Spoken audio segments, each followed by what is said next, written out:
Hello good morning students. Edu fibre academy में आपका स्वागत है स्टूडेंट्स। आज आपको बताएंगे क्लास 12 का ऑब्जेक्टिव प्रॉब्लम। जो प्रीवियस ईयर में आपका ऑब्जेक्टिव पूछा गया है स्टूडेंट, उसी प्रॉब्लम का आज क्या करेंगे, आप लोग के सामने में सॉल्यूशन करेंगे। चलिए स्टूडेंट, पहला प्रॉब्लम को देखते हैं कि पहला प्रॉब्लम आपका क्या है। तो आपसे पूछ रहा है कि which of the following property is not satisfied bye an electric charge. मतलब इसमें से कौन सा प्रॉपर्टी आपका सेटिस्फाइड नहीं कर रहा है इलेक्ट्रिक चार्ज। तो आपको बोलना है स्टूडेंट, यहाँ पर आपका टोटल चार्ज कंजर्वेशन ये आपका क्या है, सही है। ये आपका इलेक्ट्रिकल चार्ज प्रॉपर्टी को क्या करता है, सेटिस्फाइड करता है। दूसरा नंबर है आपका क्वांटाइजेशन ऑफ चार्ज, ये भी आपका इलेक्ट्रिकल प्रॉपर्टी ऑफ चार्ज को क्या करता है, सेटिस्फाइड करता है। ये भी आपका ऑप्शन क्या है, सही है। आपसे पूछ रहा है कि टू टाइप्स ऑफ चार्ज, ये भी आपका क्या है, सही है। डी नंबर में आपका है सर्कुलर लाइन ऑफ फोर्स, ये आपका इलेक्ट्रिकल चार्ज के प्रॉपर्टी को सेटिस्फाइड नहीं करता है। इसका मतलब है इस प्रॉब्लम में जो आपका आंसर होगा वो आपका क्या होगा स्टूडेंट, डी होगा। आपसे पूछ रहा है कि इसमें से कौन प्रॉपर्टी आपका सेटिस्फाइड नहीं कर रहा है, तो आपको बोलना है सर्कुलर लाइन ऑफ फोर्स, ये आपका प्रॉपर्टी सेटिस्फाइड नहीं कर रहा है। तो ये क्वेश्चन बेहद इंपॉर्टेंट है। इस प्रॉब्लम का ये कॉन्सेप्ट को याद रखना है कि इलेक्ट्रिकल चार्ज का क्या क्या प्रॉपर्टी है। तो आपको बोलना टोटल चार्ज कंजर्वेशन, ये आपका प्रॉपर्टी है। क्वांटाइजेशन ऑफ चार्ज, ये भी आपका प्रॉपर्टी है। टू टाइप्स ऑफ चार्ज, ये भी आपका प्रॉपर्टी है। चार्ज जो होता है टू टाइप्स का होता है, एक होता है पॉजिटिव, दूसरा क्या होता है, निगेटिव। ये भी आपका चार्ज का क्या है, प्रॉपर्टी है। आपका जो लास्ट वाला ऑप्शन होगा सर्कुलर लाइन ऑफ फोर्स, ये आपका क्या है, ये आपका चार्ज का प्रॉपर्टी नहीं है। इसका मतलब है इस प्रॉब्लम का आंसर क्या हो जाएगा स्टूडेंट, डी हो जाएगा। डी ऑप्शन आपका क्या होगा, सेटिस्फाइड नहीं करेगा। चलो नेक्स्ट प्रॉब्लम को देखते हैं, नेक्स्ट प्रॉब्लम का सॉल्यूशन क्या होगा। अब देखिए स्टूडेंट, यहां पर आपका प्रॉब्लम दिया गया है। क्या प्रॉब्लम है, ध्यान दो। क्या बोल रहा है, which one of the following charges is possible. निम्नलिखित में से कौन सा विद्युत आवेश संभव है। मतलब यहाँ पर विद्युत आवेश कौन सा संभव है, कौन सा चार्ज आपका पॉसिबल है। इसका मतलब है सीधी कॉन्सेप्ट ये समझना स्टूडेंट, जो आपका चार्ज, जैसे चार्ज का यूनिट होता है, एक कूलम चार्ज का जो यूनिट होता है 1.6 गुना 10⁻⁻19 कूलम होता है। इलेक्ट्रॉन का जो चार्ज होता है वो क्या होता है, 1.6 गुना 10⁻⁻ क्या होता है, -19 कूलम होता है। तो जो 1.6 इंटू 10⁻⁻19 के मल्टीपल होगा, वही आपका चार्ज का क्या होगा, पॉसिबल वैल्यू होगा। इसका मतलब स्टूडेंट एक फॉर्मूला होता है, Q इक्वल टू क्या होता है, N और E होता है। और आपका Q इज इक्वल टू क्या हो जाएगा, N, और चार्ज ऑफ इलेक्ट्रॉन जो होता है वो आपका क्या होता है, 1.6 गुना 10⁻⁻ क्या होता है, -19 होता है। और n जो होगा आपका इंटीजर मल्टीपल होगा। इसका मतलब है कि वही चार्ज आपका पॉसिबल होगा जो आपका integer multiple of 1.6 Guna 10⁻⁻19 coulomb के बराबर होगा। इसका मतलब देखिए, तो ये आपका ये नंबर का कौन आपका मल्टीपल है। तो आप 5.8 गुना 10⁻⁻18 कूलम, ये तो सही नहीं होगा। 4.5 गुना 10⁻⁻19 ये भी सही नहीं होगा। 8.6 गुना 10⁻⁻19 कूलम ये भी सही नहीं होगा, क्योंकि 1.6 का मल्टीपल होना चाहिए। तो 1.6 से कौन सा नंबर पूरा पूरा डिवीजन हो जाएगा। तो देखो ये वाला आपका क्या हो जाएगा, पूरा पूरी डिवीजन हो जाएगा। n के जगह पर यदि आप यहाँ पर 2 पुट करोगे तो आपका 1.6 गुना 10⁻⁻ क्या हो जाएगा, -19 हो जाएगा। इसको मल्टीप्लाई करेंगे तो आपको क्या मिलेगा, 3.2 गुना 10⁻⁻ क्या मिलेगा, -19 मिल जाएगा। इसका मतलब है कि which of the following charge is possible, मतलब वही चार्ज आपका पॉसिबल होगा जो आपका 1.6 का क्या होगा, मल्टीपल होगा। तो आपका आंसर क्या हो जाएगा स्टूडेंट, बी हो जाएगा। ये प्रॉब्लम ये आपका बेहतरीन प्रॉब्लम है। इस तरह का प्रॉब्लम आपका एग्जाम में आने की संभावना बहुत ही ज्यादा है। तो आप इस तरह का प्रॉब्लम को बार बार क्या करोगे, प्रैक्टिस करोगे। इसका मतलब यहां से ये समझे कि वही चार्ज आपका पॉसिबल होगा जो चार्ज आपका 1.6 गुना 10⁻⁻19 कूलम के क्या होगा, मल्टीपल में होगा। तो ये आपका क्या होगा, बी होगा इस प्रॉब्लम का आंसर। चलो स्टूडेंट आगे का प्रॉब्लम को देखते हैं कि आगे का प्रॉब्लम आपका क्या है। अब देखिए प्रॉब्लम नंबर 3 क्या बोल रहा है, if a charge on a body is 1 nano coulomb, then how many excess electron are present on the body. अब आपको निकालना है कि इसमें आपका कितना इलेक्ट्रॉन प्रेजेंट है। चलो एक फॉर्मूला आपको बताते हैं, उसी फॉर्मूले से इस प्रॉब्लम को क्या करेंगे स्टूडेंट, सॉल्व करेंगे। तो आपका फॉर्मूला क्या है उसको ध्यान से समझने का कोशिश करते हैं। अब देखो Q इक्वल टू क्या होता है Q इक्वल टू क्या होता है बताओ। Q इक्वल टू क्या होगा, Q इक्वल टू होगा क्या होगा, N इंटू क्या होगा, E होगा। Q जो होगा आपका चार्ज होगा, N होगा नंबर ऑफ इलेक्ट्रॉन होगा, E जो होगा आपका चार्ज ऑफ इलेक्ट्रॉन होगा। तो देखो Q का वैल्यू क्या दिया गया है, Q का वैल्यू यहाँ पर क्या आपका गिवन है, 1 नैनो कूलम। ठीक है, नैनो का मतलब क्या होता है स्टूडेंट, 1 गुना 10 के पावर क्या हो जाएगा -9 क्या हो जाएगा कूलम हो जाएगा। नैनो का मतलब कितना होता है, 10 के पावर क्या होता है -9 होता है। तो चार्ज का जो वैल्यू होगा 1 मल्टीप्लाई 10 के पावर -9 कूलम होगा। ठीक है, अब बताओ तो चार्ज ऑफ इलेक्ट्रॉन क्या होगा, अभी बताए थे। चार्ज ऑफ इलेक्ट्रॉन क्या होगा 1.6 गुना 10 के पावर क्या हो जाएगा -19 कूलम हो जाएगा। चार्ज ऑफ इलेक्ट्रॉन होता है आपका 1.6 गुना 10 के पावर -19 कूलम। तो आपका दो वैल्यू यहाँ पर अवेलेबल है। क्या वैल्यू अवेलेबल है, Q का वैल्यू अवेलेबल है और E का वैल्यू अवेलेबल है। तो आप N का वैल्यू आप फाइंड आउट कर सकते हो according to applying this formula.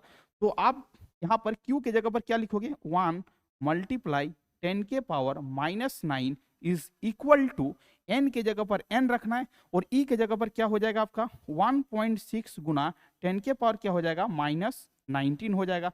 अब हम यहाँ पर सॉल्व करेंगे तो 1 गुना 10 के पावर -9 डिवाइडिंग बाई 1.6 गुना 10 के पावर क्या हो जाएगा माइनस क्या हो जाएगा 19 हो जाएगा, इज इक्वल टू क्या हो जाएगा आपका n का वैल्यू हो जाएगा, इज इक्वल टू क्या हो जाएगा आपका n का वैल्यू हो जाएगा। अब n का वैल्यू को फाइंड आउट करना है।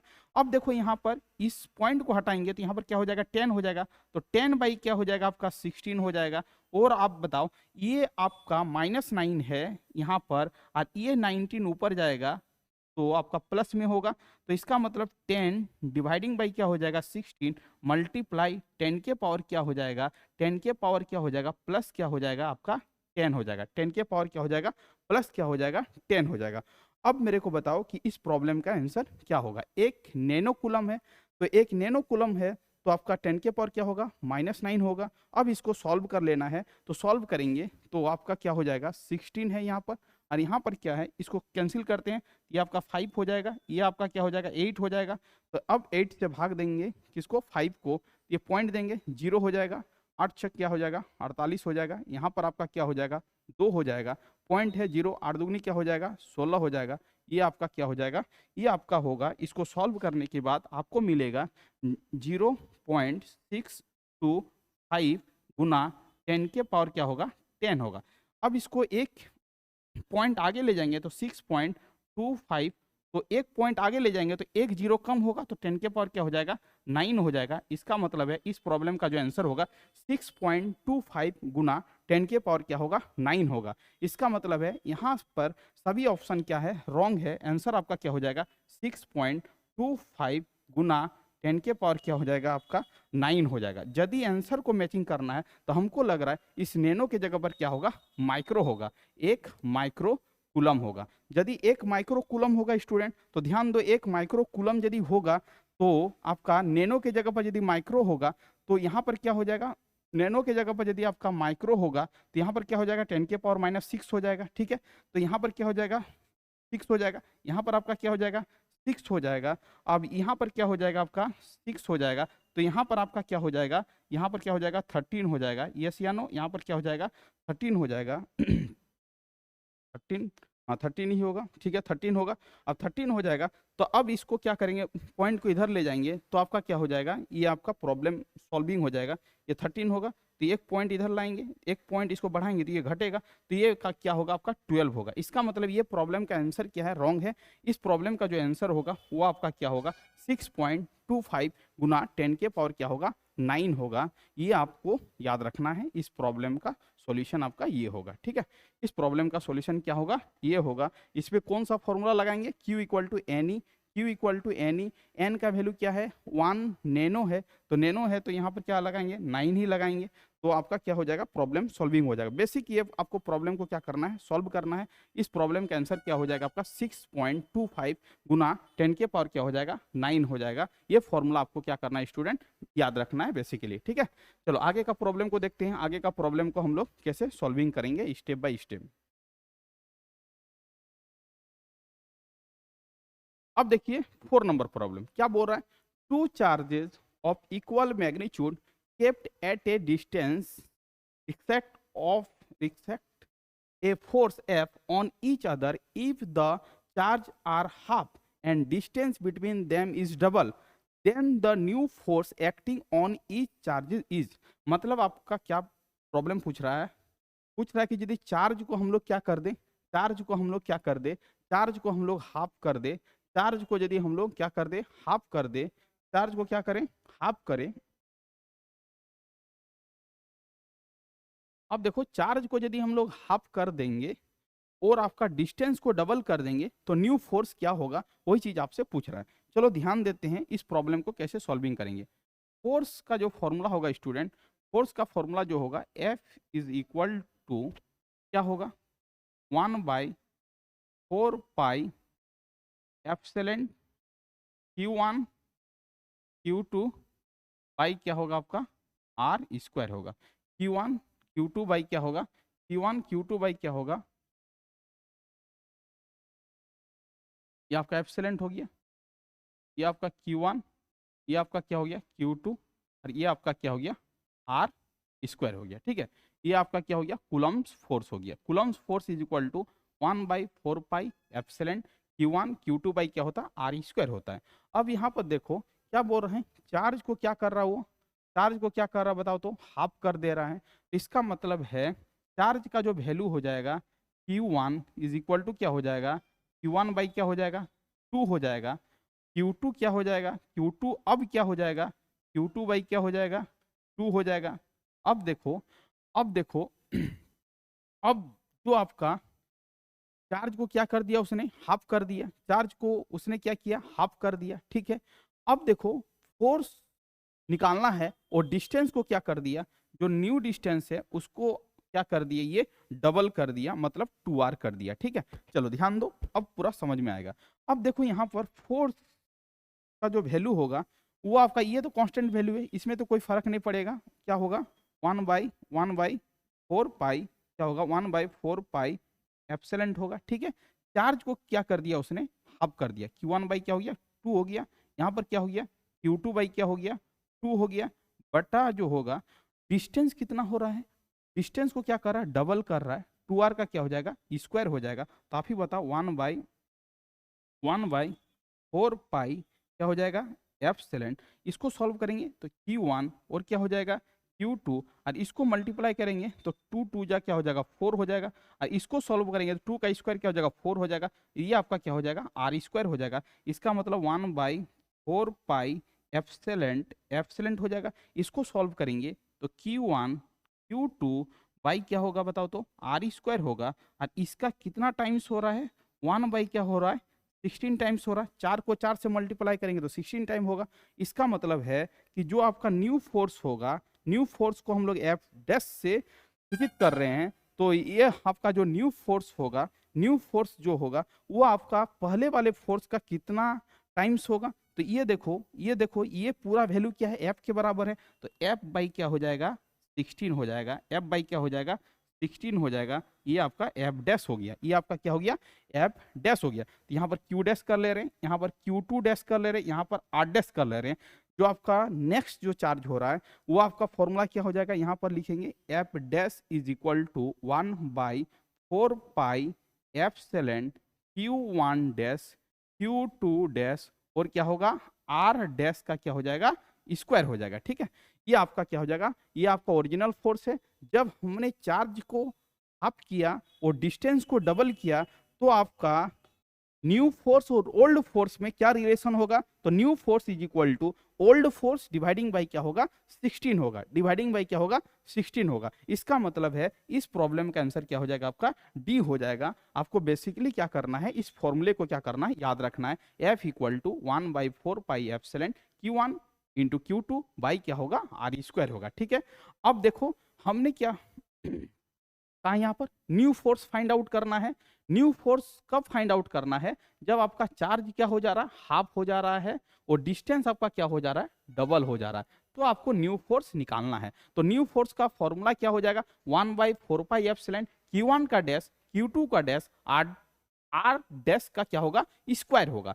अब देखो चार्ज आपका क्या हो रहा है, हाफ हो रहा है, चार्ज आपका क्या हो रहा है, हाफ हो रहा है, डिस्टेंस आपका क्या हो रहा है, डबल हो रहा है। इसका मतलब है Q1 डैश के जगह पर हम लोग पुट करेंगे Q1 बाई क्या करेंगे, 2 करेंगे। Q2 डैश के जगह पर Q2 बाई क्या पुट करेंगे, 2 पुट करेंगे। आर डैश के जगह पर क्या पुट करेंगे, 2R पुट करेंगे और सॉल्व करेंगे, और आपका निकालेंगे कि न्यू फोर्स और ओल्ड फोर्स में क्या रिलेशन निकल रहा है। इसका मतलब new force is equal to F by क्या होगा, 16 होगा। इसका मतलब है फोर्स क्या हो रहा है आपका, डिक्रीज कर रहा है। कितना टाइम्स डिक्रीज कर रहा है, कितना टाइम्स डिक्रीज कर रहा है, 1/16 टाइम्स क्या हो रहा है, फोर्स आपका डिक्रीज कर रहा है। जब चार्ज को हम लोग क्या कर रहे हैं, हाफ कर रहे हैं, डिस्टेंस को क्या कर रहे हैं, डबल कर रहे हैं तब। तो ये बेहतरीन प्रॉब्लम है, ये एग्जाम में आने की संभावना बहुत ही ज्यादा है। तो इस प्रॉब्लम को आपको क्या करना, बेहतरीन ढंग से सॉल्व करके रखना है। इस तरह का प्रॉब्लम 100% श्योर है कि आने की संभावना बहुत ही ज्यादा है। चलो स्टूडेंट आगे का प्रॉब्लम को देखते हैं, आगे का प्रॉब्लम क्या है। अब देखो 5 नंबर प्रॉब्लम क्या बोल रहा है, which one of the following is the SI unit of electric field. Electric field का एसआई यूनिट पूछ रहा है। तो बेसिकली जब भी आपको यूनिट पूछे तो उसका बेसिक फॉर्मूला आपको आना चाहिए कि बेसिक फॉर्मूला आपका क्या होता है, इलेक्ट्रिक फील्ड और फोर्स और चार्ज में क्या रिलेशन है। तो एक आपका रिलेशन होता है, वो रिलेशन आपको याद रखना है। एफ इक्वल टू क्या होगा, एफ इक्वल टू क्या होगा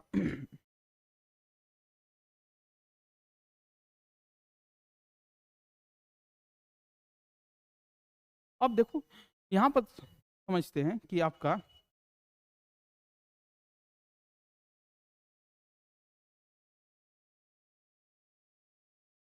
चलो ध्यान दो, यहाँ पर करते हैं 5 नंबर। अब देखो 5 number, which of the following is the SI unit of electric field. Electric field का एसआई यूनिट क्या होगा। चलो एक फॉर्मूला लिखते हैं, ये फॉर्मूला आपको याद रखना है। ये फॉर्मूला बेहद इंपॉर्टेंट है, एग्जाम में पूछेगा, इससे प्रॉब्लम भी पूछा जा सकता है। एफ इक्वल टू क्या होता है, क्यू इंटू क्या होता है, ई होता है। अब पूछोगे कि एफ क्या है, तो एफ आपका क्या है, फोर्स है। एफ आपका क्या है, फोर्स है, फोर्स है। फोर्स का यूनिट क्या होता है, तो आप बोलोगे कि सर न्यूटन होता है। न्यूटन को एन से सूचित करते हैं। ये क्यू क्या है आपका, तो आप बोलोगे कि सर क्यू जो होता है वो आपका क्या होता है, चार्ज होता है। अब बताओ चार्ज का यूनिट क्या होता है, तो कूलम होता है।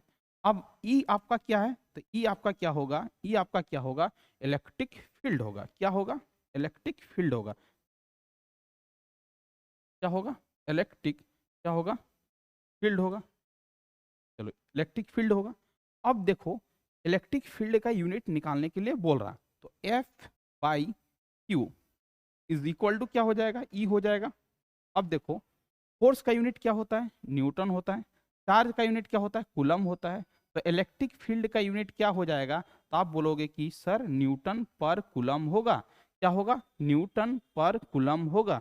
तो कौन सा आंसर होगा आपका इलेक्ट्रिक फील्ड में, तो ऐसा unit of electric field is equal to newton per क्या होगा, कूलम होगा। एन का मतलब न्यूटन और सी का मतलब हो गया कूलम।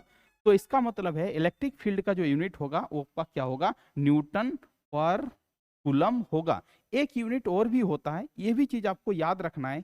ई इक्वल टू क्या होता है, ई इक्वल टू क्या होता है, आपको बोलना माइनस डीवी बाई क्या होता है, डी एक्स होता है। डी एक्स जो होगा वो डिस्टेंस होगा, और डीवी क्या होगा, आपका पोटेंशियल होगा। इसका मतलब है इलेक्ट्रिक फील्ड का ये भी फॉर्मूला होता है। तो दूसरा यूनिट आपका इलेक्ट्रिक फील्ड का क्या होगा, ये भी आपका ऑप्शन में दिया जा सकता है, वोल्ट पर क्या होगा, मीटर होगा। m का मतलब क्या, मीटर। इसका मतलब दोनों यूनिट को याद रखना है। कौन सा यूनिट पूछेगा ये पता नहीं है, तो आपको दोनों यूनिट याद रखना होगा। एक होता है Newton per coulomb electric field का, एक आपका क्या होता है वोल्ट पर मीटर। क्या होता है, वोल्ट पर मीटर। ये दोनों आपका क्या है, इलेक्ट्रिक फील्ड का यूनिट है। बट यहाँ पर जो ऑप्शन दिया गया है न्यूटन पर कूलम दिया गया है, इसीलिए इस प्रॉब्लम का जो आंसर होगा न्यूटन पर कूलम होगा। चलो स्टूडेंट आगे का प्रॉब्लम को देखते हैं। आगे का प्रॉब्लम आपका क्या है। अब देखो 6 नंबर प्रॉब्लम क्या बोल रहा है।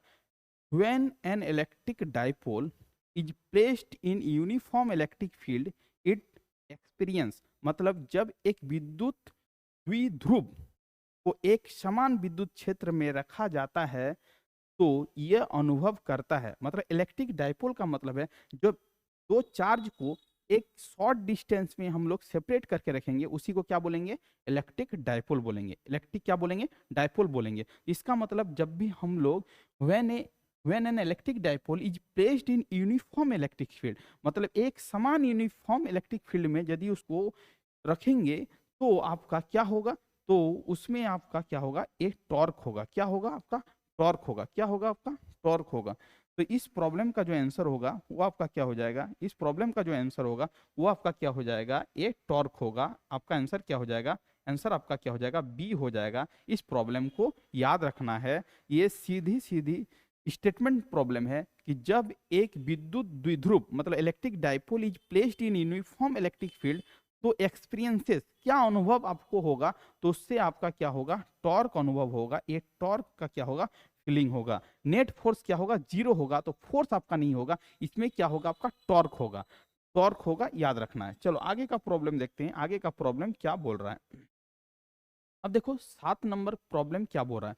The force per unit charge, अब बताओ, the force per unit charge is known as, अभी बताए थे, अभी बताओ कि फोर्स पर यूनिट चार्ज को क्या बोलेंगे। अभी एक फॉर्मूला लिखाए थे, वही कॉन्सेप्ट पर ये प्रॉब्लम सॉल्व हो जाएगा। The force per unit charge, अब देखो F इक्वल टू क्या बताए थे, अभी एक फॉर्मूला लिखे थे। F इक्वल टू क्या बोले थे, Q इंटू क्या बोले थे, E बोले थे। F मतलब फोर्स, Q मतलब चार्ज, E मतलब क्या, इलेक्ट्रिक फील्ड। इसका मतलब है force per unit charge, force per unit charge is equal to क्या होगा, ई होगा। और ई का नाम क्या है, इलेक्ट्रिक फील्ड है। इसका मतलब है the force per unit charge is known as, क्या बोलेंगे, इलेक्ट्रिक फील्ड बोलेंगे। क्या बोलेंगे, इलेक्ट्रिक फील्ड बोलेंगे। इसको आपको याद रखना है कि force per unit charge is known as electric field. Force per unit charge is known as electric field. The unit of electric field is newton per coulomb, newton per coulomb. इसका मतलब है इस प्रॉब्लम का answer क्या हो जाएगा आपका, B हो जाएगा। चलो आगे का प्रॉब्लम देखते हैं कि आगे का प्रॉब्लम क्या बोल रहा है। अब देखो 8 नंबर प्रॉब्लम को देखो। 8 नंबर प्रॉब्लम क्या बोल रहा है। 8 नंबर प्रॉब्लम अभी जो एक प्रॉब्लम बताया उसी प्रॉब्लम पर आधारित है आपका 8 नंबर प्रॉब्लम, ठीक है। 8 नंबर प्रॉब्लम उसी पर आधारित है। क्या बोल रहा है, two charge sphere are separated by a distance d, exert a force F on each other if charge are double and distance between them is double, then the force is. चलो ये प्रॉब्लम आपको बनाना चाहिए। ये problem अभी जो पिछले problem बताएं उसी प्रॉब्लम पर आधारित है। देखो F इज इक्वल टू क्या बताए थे, F is equal to 1/4 pi epsilon Q1 Q2 by क्या होगा, R स्क्वायर होगा। ये आपका कौन सा फोर्स है, कूलम्स फोर्स है। चलो ठीक है। अब देखो क्या कर रहा है ये, आपको बोल रहा है कि चार्ज को क्या कर रहा है, वो अब डबल कर रहा है। पहले क्या कर रहा था, हाफ कर रहा था। और डिस्टेंस को क्या कर रहा था, डबल कर रहा था। अब क्या कर रहा है, चार्ज को भी डबल कर रहा है और डिस्टेंस को भी क्या कर रहा है, डबल कर रहा है। चलो देखते हैं, ध्यान देते हैं इस प्रॉब्लम को कैसे सॉल्विंग करेंगे। अब देखो Q1 डैश जो हो जा रहा है वो आपका डबल हो जा रहा है, 2 टाइम्स ऑफ क्या हो रहा है, Q1 हो रहा है। Q2 डैश जो हो रहा है वो आपका 2 टाइम्स ऑफ क्या हो जा रहा है, Q2 हो जा रहा है according to question. R dash जो हो रहा है वो भी डबल हो जा रहा है, 2 टाइम्स ऑफ क्या हो जा रहा है, आर हो जा रहा है। तो यहां पर आपका क्या हो जाएगा, F dash is equal to 1/4 pi, 4 pi क्या होगा, 4 पाई 1/4 पाई 4 पाई एप्सिलेंट होगा, 4 पाई क्या होगा, एप्सिलेंट होगा, 4 पाई क्या होगा, एप्सिलेंट होगा, और आपका क्या हो जाएगा Q1 डैश, Q2 क्या होगा डैश, और आपका क्या होगा R डैश का क्या हो जाएगा आपका होल स्क्वायर हो जाएगा। आप वैल्यू को पुट कर देंगे, ठीक है। तो 1 बाई क्या हो जाएगा 4 पाई क्या हो जाएगा एप्सिलेंट। अब देखो Q1 डैश का वैल्यू क्या हो जाएगा 2 टाइम्स ऑफ क्या हो जाएगा Q1 हो जाएगा। Q2 डैश का वैल्यू क्या हो जाएगा 2 टाइम्स ऑफ क्या हो जाएगा Q2 हो जाएगा। अब देखो R डैश का वैल्यू क्या होगा 2R होगा, तो 2R का स्क्वायर करेंगे तो क्या हो जाएगा 4, और क्या हो जाएगा R स्क्वायर हो जाएगा। इसका मतलब है ये आपका और ये आपका क्या हो गया कैंसिल हो गया, तो आपका F dash is equal to क्या हो गया, F dash is equal to 1 by 4 pi epsilon Q1 Q2 by क्या हो गया बताओ तो R स्क्वायर हो गया। इसका मतलब F dash is equal to किसके बराबर हो रहा है, एफ के ही बराबर हो रहा है। ये आपका क्या एफ है। इसका मतलब है यदि हम चार्ज को डबल करेंगे और डिस्टेंस को भी डबल करेंगे तो आपका फोर्स में कोई भी चेंजिंग नहीं होगा। तो F dash is equal to किसके बराबर हो गया, एफ के बराबर हो गया। F dash is equal to किसके बराबर हो गया, एफ के बराबर हो गया। इसका मतलब इस प्रॉब्लम का आंसर क्या होगा, ए होगा। इस प्रॉब्लम का आंसर क्या होगा, ए होगा। तो आपको याद रखना है कि यदि हम लोग चार्ज को क्या करेंगे डबल करेंगे और डिस्टेंस को भी क्या करेंगे डबल करेंगे, तो आपका फोर्स जो होगा, न्यू फोर्स जो होगा वो आपका ओल्ड फोर्स के बराबर होगा। न्यू फोर्स जो होगा वो आपका क्या होगा, ओल्ड फोर्स के बराबर होगा अकॉर्डिंग टू कैलकुलेशन। ये आपका क्या है कुलम्स लॉ है। कुलम्स लॉ है। कुलम्स लॉ का जो फॉर्मूला होता है F इक्वल to 1 by 4 pi epsilon Q1 Q2 by क्या होगा R स्क्वायर होगा। इसका मतलब इस प्रॉब्लम का आंसर क्या हो जाएगा स्टूडेंट, ए हो जाएगा। चलो आगे का प्रॉब्लम को देखते हैं, आपका 9 नंबर प्रॉब्लम। अब देखो 9 नंबर प्रॉब्लम क्या बोल रहा है यहाँ पर, देखो ए पॉजिटिवली चार्ज ग्लास रॉड, ए पॉजिटिवली चार्ज ग्लास रॉड, एक ग्लास का क्या है, एक कांच का छड़ है, वो आपका क्या है धनावेशित है, मतलब पॉजिटिव चार्ज है, ठीक है। तो a positively charge glass rod attract an object, the object must be, यदि आपका कोई पॉजिटिव चार्ज है वो आपका ग्लास रॉड है और वो किसी भी आपका ऑब्जेक्ट को क्या कर रहा है, वो आपका आकर्षित कर रहा है, ऑब्जेक्ट को क्या कर रहा है अट्रैक्ट कर रहा है, तो आपका क्या होगा, तो आपका वस्तु होने वाली मतलब वो आपका ऑब्जेक्ट में कौन सा चार्ज जनरेट हो सकता है, आइदर निगेटिव चार्ज और न्यूट्रल। ये क्या होगा निगेटिव चार्ज, हाँ निगेटिव चार्ज न्यूट्रल क्या होगा आइदर निगेटिवली चार्ज और न्यूट्रल। इसका मतलब है पूरा एप्रोप्रिएट जो आंसर होगा वो आपका क्या हो जाएगा, एप्रोप्रिएट जो आंसर होगा वो आपका क्या हो जाएगा, वो आपका हो जाएगा आइदर निगेटिवली चार्ज या तो क्या होगा न्यूट्रल होगा। देखो पॉजिटिव चार्ज जो अट्रैक्ट करेगा तो आपका अनदर जो चार्ज होगा वो क्या होगा निगेटिव होगा या तो क्या होगा न्यूट्रल होगा। तो इसका मतलब है आइदर निगेटिवली चार्ज और क्या होगा न्यूट्रल होगा। इस प्रॉब्लम का आंसर आपका क्या हो जाएगा सी हो जाएगा। इसको आपको क्या करना है याद रखना है, ये आपका बेहतरीन इंपॉर्टेंट प्रॉब्लम है, ये आपका एग्जाम में आने की संभावना बहुत ज्यादा है। चलो आगे का प्रॉब्लम देखते हैं 10 नंबर क्या बोल रहा है, the surface consider for Gauss's law is called, जो आपका गॉस लॉ का जो सरफेस कंसीडर करेंगे वो सरफेस आपका कैसा होगा, क्लोज सरफेस होगा, स्फेरिकल सरफेस होगा, गॉसियन सरफेस होगा। तो सीधी भाषा में याद रखना है कि कैसा सरफेस है आपका गॉस लॉ है, तो गॉस लॉ में जो सरफेस आपका होगा उसको आपको याद रखना है। तो याद रखना यहाँ पर जी से गॉस, जी से क्या होगा सरफेस उसका कैसा होगा गॉसियन होगा। गॉस लॉ का सरफेस कैसा होगा आपका क्या होगा गॉसियन सरफेस होगा। सीधे याद रखना है कि आपका the surface consider for Gauss law is called, surface क्या होगा गॉसियन सरफेस होगा। कैसा सरफेस होगा गॉसियन सरफेस होगा। इसको आपको क्या करना है याद रखना है। चलो आगे का प्रॉब्लम देखते हैं, आगे का प्रॉब्लम क्या बोल रहा है। अब देखो 11 प्रॉब्लम क्या बोल रहा है, ठीक है। If A sphere of bad conductor is given charge then it is distributed on क्या बोल रहा है, यदि कुचालक के गोले को आवेश दिया जाता है तो इसे वितरित किया जाता है सरफेस में, inside the surface, only inside the surface और नॉन। इसमें क्या होगा आपका नॉन होगा, इसमें क्या होगा आपका नॉन होगा। ठीक है, चलो अब देखते हैं 12 नंबर प्रॉब्लम। 12 नंबर प्रॉब्लम को देखते हैं कि 12 नंबर प्रॉब्लम का सॉल्यूशन क्या होगा।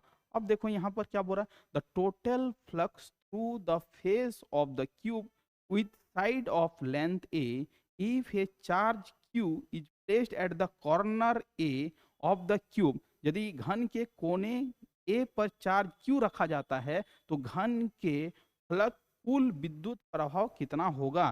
सीधे याद रखना क्या होगा, क्यू बाई क्या होगा, क्या होगा क्यू बाई कितना होगा, क्यू बाई क्या होगा, याद रखना है क्यू बाई क्या होगा आपका, क्यू बाई क्या होगा आपका 8 टाइम्स ऑफ, क्यू बाई क्या होगा आपका 8 बाई क्या होगा 8 टाइम्स ऑफ क्या होगा एप्सिलॉन नॉट होगा। क्यू बाई क्या होगा 8 टाइम्स ऑफ एप्सिलॉन नॉट होगा। चलो आगे का प्रॉब्लम देखते हैं, आगे का प्रॉब्लम को समझना है। अब देखो 13 नंबर प्रॉब्लम क्या बोल रहा है, क्या बोल रहा है कि electric field line provided information about क्या होगा आपका इलेक्ट्रिक फील्ड स्ट्रेंथ होगा, डायरेक्शन होगा, नेचर ऑफ द चार्ज होगा। तो electric field line provide information about, विद्युत क्षेत्र रेखाएं किसके बारे में जानकारी देती है। तो आपका क्या होगा direction, nature of the charge, field strength, all of these होगा। इसमें क्या होगा आपका ऑल ऑफ दीज होगा, उसमें क्या होगा आपका ऑल ऑफ दीज होगा, उसमें क्या होगा आपका 13 नंबर प्रॉब्लम का जो आंसर होगा स्टूडेंट वो आपका क्या हो जाएगा ऑल ऑफ दीज होगा, क्या होगा ऑल ऑफ दीज होगा। चलो आगे का प्रॉब्लम देखते हैं, 14 नंबर प्रॉब्लम देखते हैं। 14 नंबर प्रॉब्लम क्या है, 14 नंबर प्रॉब्लम क्या है, which of the following figure represent the electric field line due to a single negative charge। यदि नेगेटिव चार्ज होगा तो इलेक्ट्रिक फील्ड लाइन क्या करेगा अंदर की तरफ आएगा, यदि पॉजिटिव चार्ज रहता तो इलेक्ट्रिक फील्ड लाइन क्या होता बाहर की तरफ होता। बट यहाँ पर जो चार्ज है वो आपका क्या है निगेटिव चार्ज है। इसका मतलब है कि इस प्रॉब्लम का जो आंसर होगा वो आपका क्या हो जाएगा डी हो जाएगा, क्या हो जाएगा आपका डी हो जाएगा। इस प्रॉब्लम का आंसर क्या हो जाएगा आपका डी हो जाएगा। चलो आगे का प्रॉब्लम देखते हैं, आगे का प्रॉब्लम क्या है। अब देखो यहाँ पर the conservation of electric charge imply that ये बताओ क्या होगा, ये क्या होगा, ये आपका क्या हो जाएगा charge can not be created, charge can not be destroy, the number of charge particle in the universe is constant, simultaneously certain of equal and opposite charge is immiscible. इस ये आपका अप्रोप्रिएट जो आंसर होगा क्या appropriate, बराबर और विपरीत विद्युत आवेश एक साथ निर्माण अनुमत होता है। इसका मतलब ये वाला होगा, ये आपका क्या हो जाएगा, ये आपका प्रॉब्लम का जो आंसर होगा, ये आपका इस प्रॉब्लम का जो आंसर हो जाएगा वो आपका क्या हो जाएगा आपका डी हो, क्या हो जाएगा आपका डी हो जाएगा, याद रखना है। ठीक है, चलो आगे का प्रॉब्लम देखते हैं, आगे का प्रॉब्लम क्या होगा। अब देखो the minimum amount of charge observed तो फार इज, मतलब मिनिमम अमाउंट ऑफ चार्ज कितना हो सकता है, तो जो एक इलेक्ट्रॉन का जो चार्ज होगा वही होगा। तो इस प्रॉब्लम का आंसर क्या हो जाएगा, इस प्रॉब्लम का जो आंसर हो जाएगा वो आपका क्या हो जाएगा 1.6 गुना 10 के पावर क्या हो जाएगा -19 हो जाएगा। 1.6 गुना 10 के पावर क्या हो जाएगा माइनस 1.6 गुना 10 के पावर क्या हो जाएगा -19 हो जाएगा। आगे का प्रॉब्लम देखते हैं। चलो अब देखो यहाँ पर क्या बोल रहा है, क्वांटाइजेशन ऑफ चार्ज इम्प्लाई, आवेश का क्वांटीकरण का अर्थ क्या होता है, charge does not exist, charge exist on particle, there is minimum permissible magnitude of charge, charge can not be created. तो आपका क्या होगा quantization of charge imply charge does not exist, charge exist on particle, there is minimum permissible magnitude of charge, ये आपका answer होगा। इस problem का answer क्या हो जाएगा, इस प्रॉब्लम का आंसर हो जाएगा आपका द मिनिमम, क्या हो जाएगा the minimum permissible magnitude of charge, minimum permissible magnitude of charge, इसका आंसर क्या हो जाएगा आपका सी हो जाएगा। चलो आगे का प्रॉब्लम देखते हैं, आगे का प्रॉब्लम का सॉल्यूशन क्या होगा। अब देखते हैं 8 नंबर, यूनिफॉर्म इलेक्ट्रिक इज क्या होगा आपका स्थित विद्युत क्षेत्र क्या होता है, स्थित विद्युत क्षेत्र क्या होता है, तो याद रखना है कंजर्वेटिव होगा, क्या होगा आपका कंजर्वेटिव होगा। आंसर क्या हो जाएगा आपका ए हो जाएगा, कंजर्वेटिव हो जाएगा। चलो आगे का प्रॉब्लम देखते हैं, आगे का प्रॉब्लम को सॉल्व करते हैं, आगे का प्रॉब्लम देखते हैं 19 नंबर क्या बोल रहा है, the electron and proton are placed in the same electric field, what will be the ratio of their acceleration. इसका फॉर्मूला जो होता है एम पी बाई क्या होता है, एम पी बाई क्या होता है इसको आपको याद रखना होगा, इसको आपको याद रखना होगा। क्या होता है आपका एम पी बाई क्या होता है, एम पी बाई क्या होता है, एम ई होता है। इसको याद रखना है, एम पी बाई क्या होता है, एम ई होता है। चलो आगे का प्रॉब्लम देखते हैं। 20 नंबर, ये लास्ट प्रॉब्लम है। What is the ratio of electrostatics force and gravitational force between two electron placed at certain distance. तो सीधे इसको याद रखना है कि आपका जो रेशियो पूछ रहा है, अनुपात पूछ रहा है इलेक्ट्रोस्टैटिक्स फोर्स और ग्रेविटेशनल फोर्स के बीच में जो रेशियो होगा वो आपका क्या हो जाएगा, वो आपका हो जाएगा, तो याद रखना है 4 मल्टीप्लाई 10 के पावर क्या हो जाएगा, 4 मल्टीप्लाई 10 के पावर क्या हो जाएगा, 2 हो जाएगा, सॉरी 10 के पावर 52 हो जाएगा। 4 मल्टीप्लाई 10 के पावर क्या हो जाएगा, 52 हो जाएगा। तो स्टूडेंट आज हम लोग क्या किए, 20 प्रॉब्लम का सेट को डिसाइड किए, 20 प्रॉब्लम को सॉल्व किए आराम से। प्रीवियस ईयर का प्रॉब्लम था, प्रीवियस ईयर में आपका इस तरह का प्रॉब्लम पूछा गया है, तो इस तरह का प्रॉब्लम को हम लोग क्या करेंगे, याद रखेंगे स्टेप बाय स्टेप, तो आपका क्या हो जाएगा, बहुत बेनिफिट करेगा एग्जाम में। तो स्टूडेंट फिर से एक बार रिवीजन कर लेते हैं कि 20 प्रॉब्लम थोड़ा सा रिवीजन कर लेते हैं, ठीक है। देखो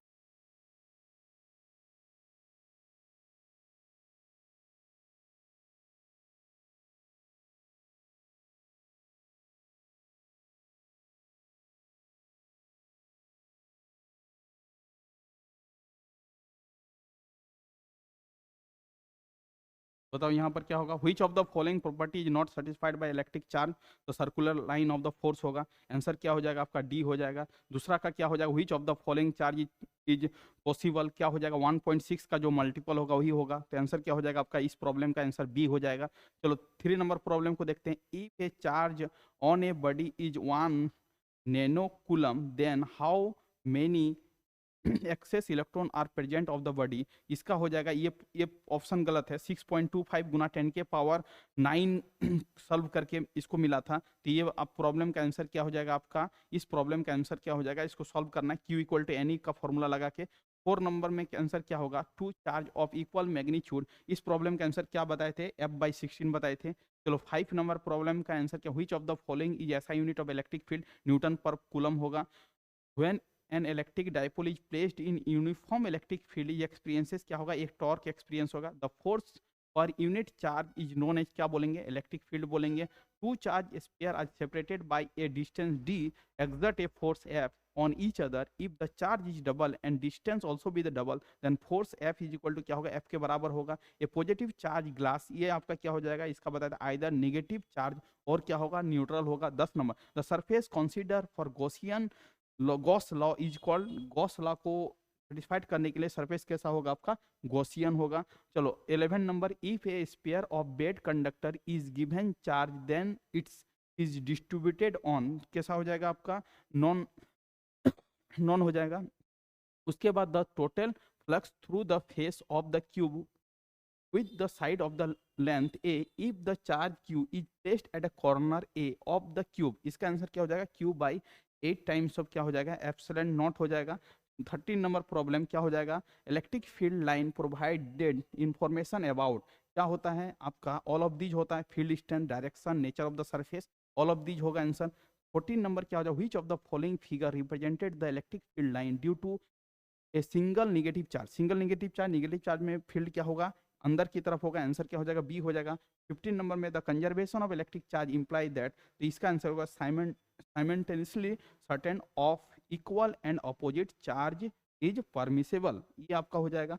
चलो 16 number, the minimum amount of charge absorbed so far is, तो मिनिमम चार्ज जो होगा वो आपका क्या होगा, 1.6 गुना 10 के पावर -19 कूलम होगा। चलो क्वांटाइजेशन ऑफ चार्ज इंप्लाई, आपका इसमें क्या हो जाएगा, quantization of charge imply there is minimum permissible magnitude of charge हो जाएगा। 18 नंबर, यूनिफॉर्म इलेक्ट्रिक फील्ड का जो आपका आंसर होगा वो कंजर्वेशन होगा। 19 नंबर में आपका क्या हो जाएगा, the an electron and a proton are placed in the same electric field, what will be the ratio of their acceleration, mp by क्या होगा, me होगा, आंसर क्या हो जाएगा, c हो जाएगा। चलो what is the ratio of electrostatic force and gravitational force between two electron placed at certain distance, answer हो जाएगा 4 मल्टीप्लाई 10 के पावर 52 हो जाएगा, 4 मल्टीप्लाई 10 के पावर क्या हो जाएगा, 52 हो जाएगा, आंसर क्या हो जाएगा आपका ए हो जाएगा। का मतलब 20 प्रॉब्लम का सेट था स्टूडेंट। 20 प्रॉब्लम में 20 प्रॉब्लम का आंसर आपको बेहतरीन ढंग से बता दिए। आपको क्या करना है, इस तरह का प्रॉब्लम को आराम से याद रखना है। इस तरह का प्रॉब्लम आपको एग्जाम में आने की संभावना बहुत ही ज़्यादा है। आपको क्या करना है स्टूडेंट, याद रखना है। Thank you student. वीडियो की एंड करते हैं। यदि आप चैनल में नए आए तो चैनल को क्या कर लीजिएगा, सब्सक्राइब कर लीजिएगा।